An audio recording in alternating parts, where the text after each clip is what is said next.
Picture this. You're trapped at 30,000 feet. The pilot just announced a 3-hour mechanical delay. Passengers are groaning, babies crying, someone's complaining about a missed connection. Then from row 17, a voice cuts through the chaos like a chainsaw through butter. All right then, who wants a bloody show? You look up and standing in the aisle wearing a faded denim jacket over a worn burgundy Henley shirt and ripped jeans that have seen better decades, the Prince of Darkness himself.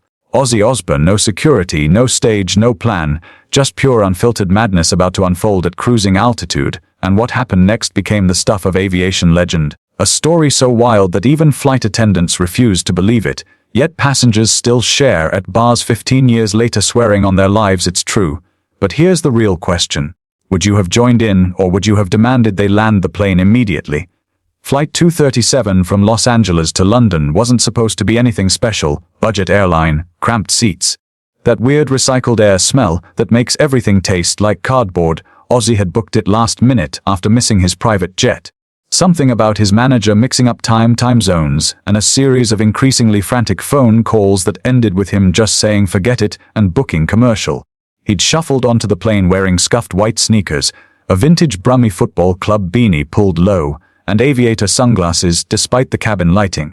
Just another tired traveler, except for the unmistakable Birmingham accent and the slight shuffle that came from decades of living life at maximum volume. For the first 90 minutes everything was normal. Ozzy dozed against the window, kids kicked seats behind him. Someone actually microwaved fish in the galley, and yes, that passenger exists on every flight.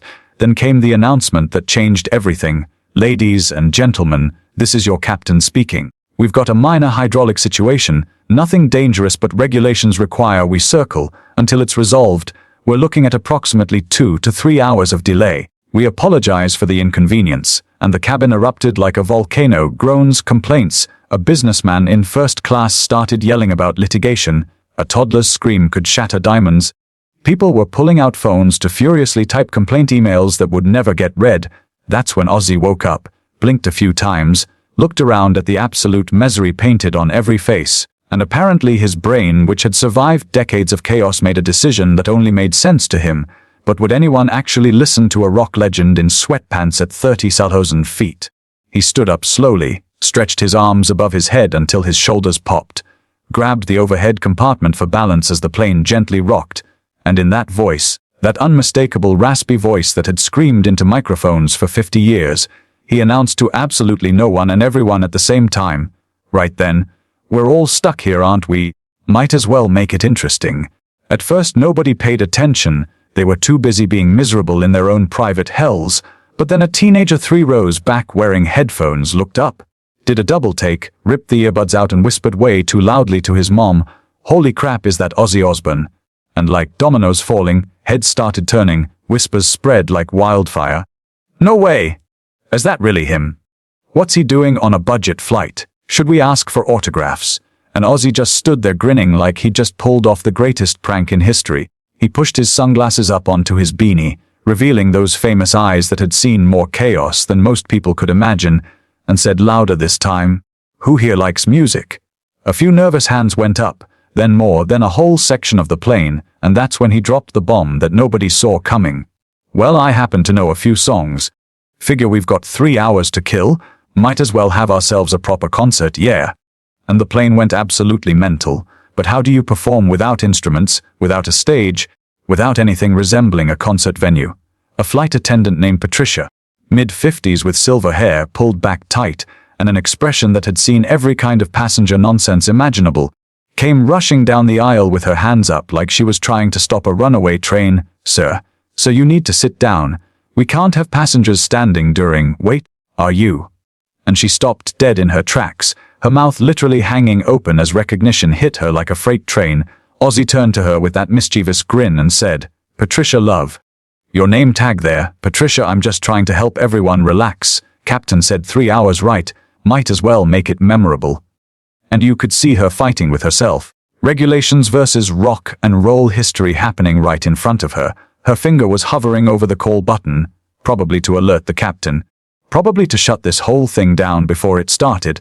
But then a little girl, couldn't have been more than 7 years old, with pigtails and a gap-toothed smile, stood up on her seat and yelled, "Please let him sing, please." And that was it.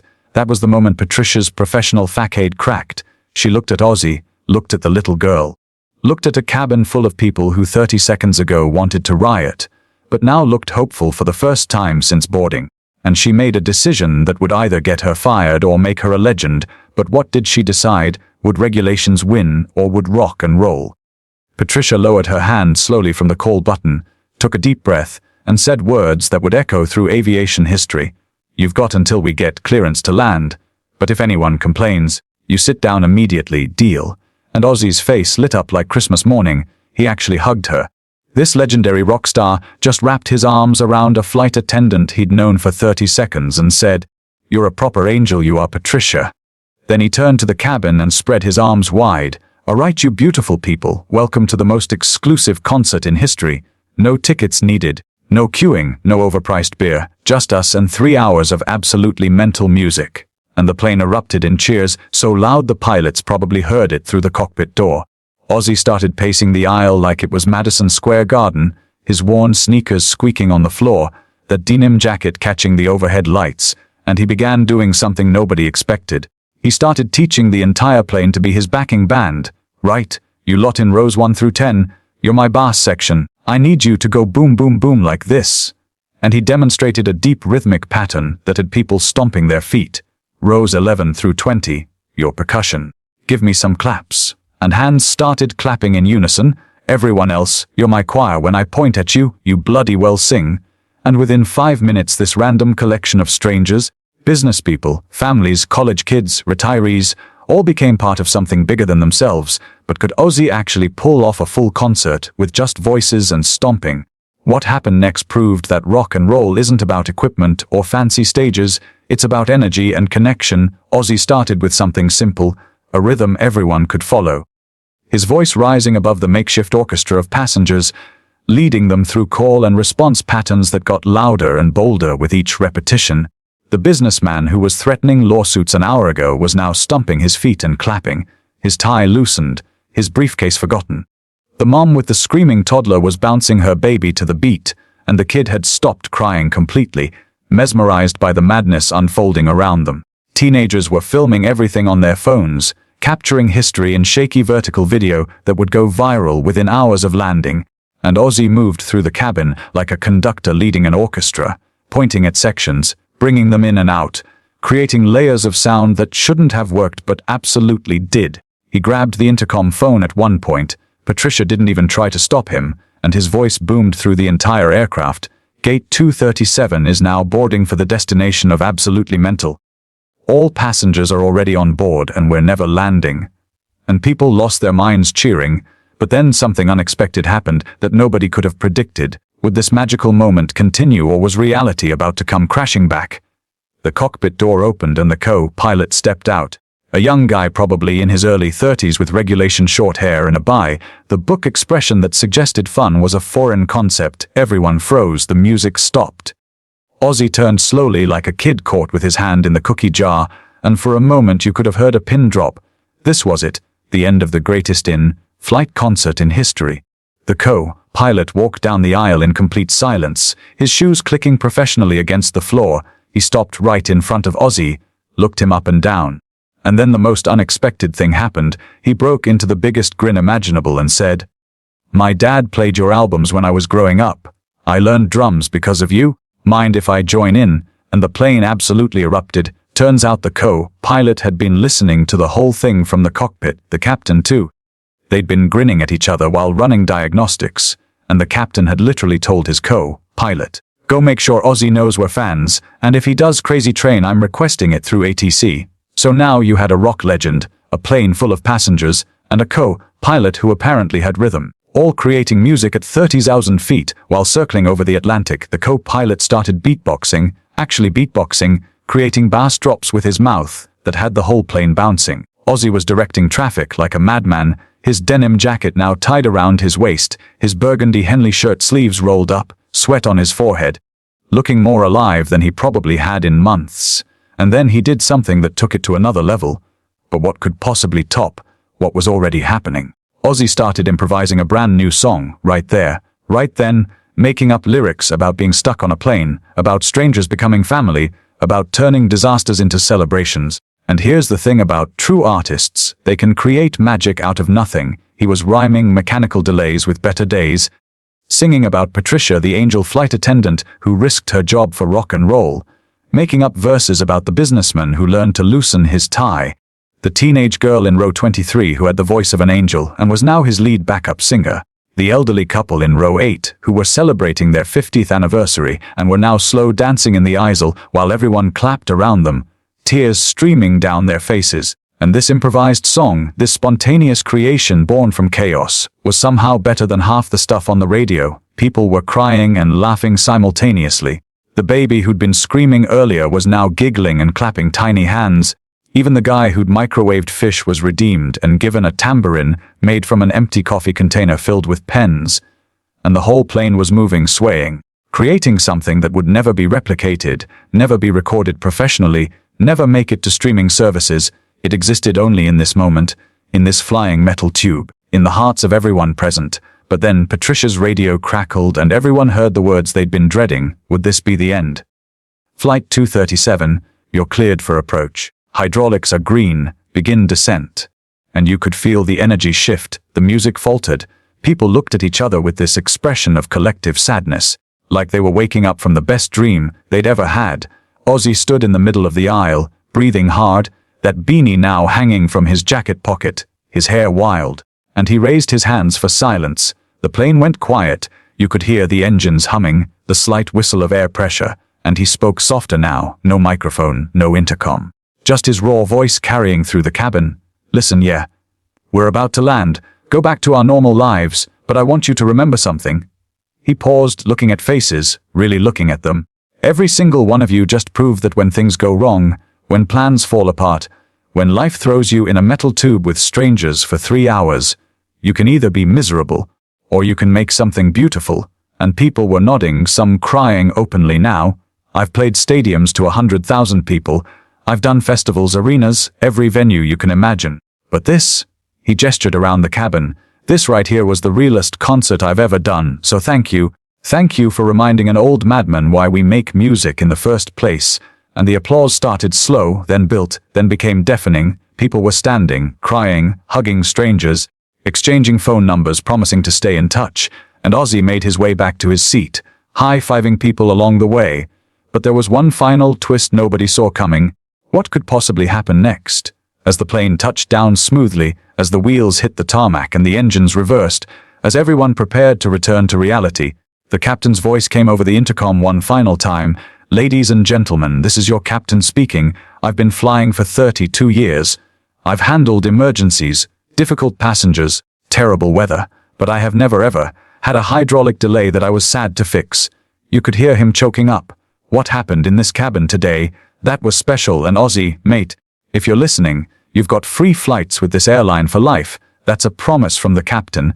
And the plane went absolutely wild one more time. People were stomping, cheering.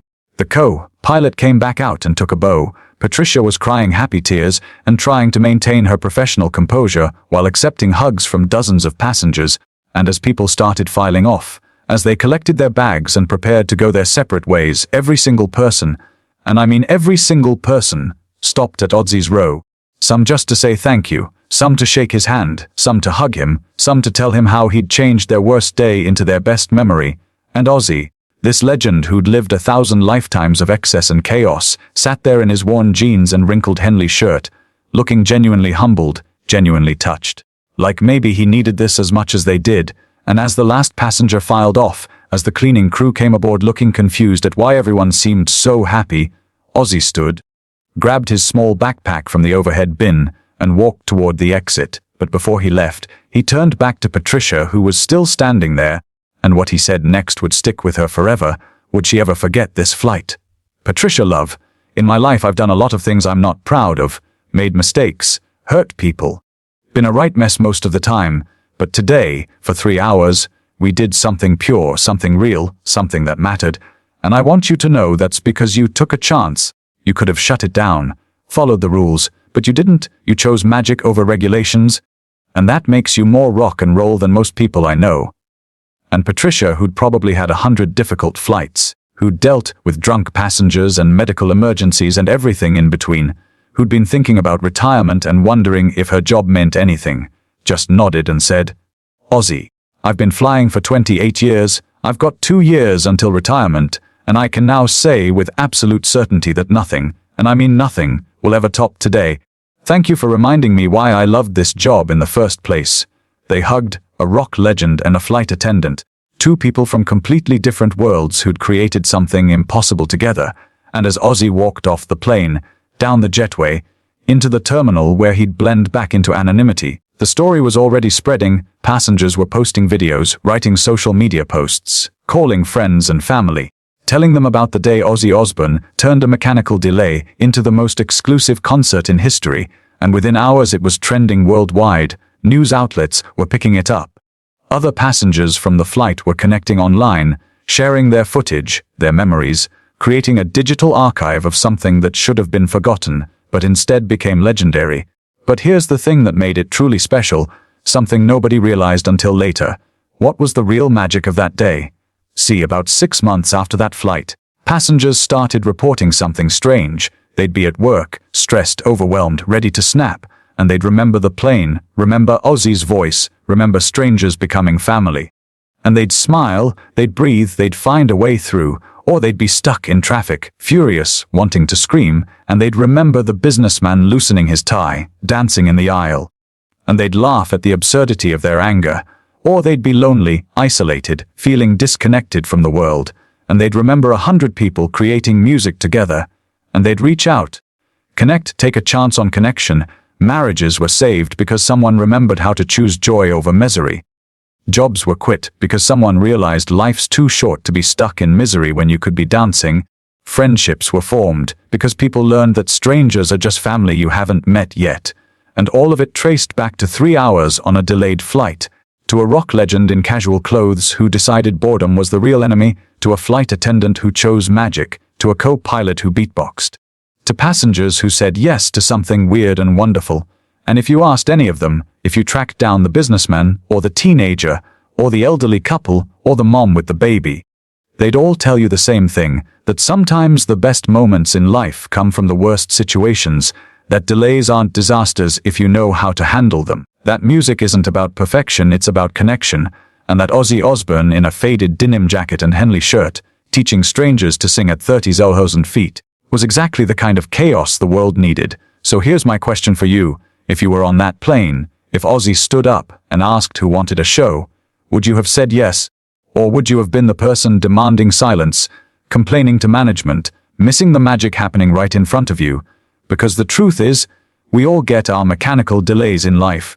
Those moments when everything stops, when plans fall apart, when we're stuck in circumstances we can't control.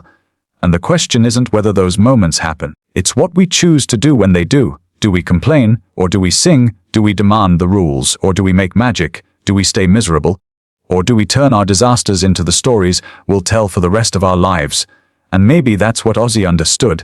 Maybe after decades of living on the edge, of surviving everything that should have killed him, maybe he learned that the real rebellion isn't against authority or rules. It's against misery itself. It's choosing joy even when, especially when, everything's going wrong. So tell me, what would you have done? Would you have joined the greatest concert in aviation history, or would you have missed your chance at magic?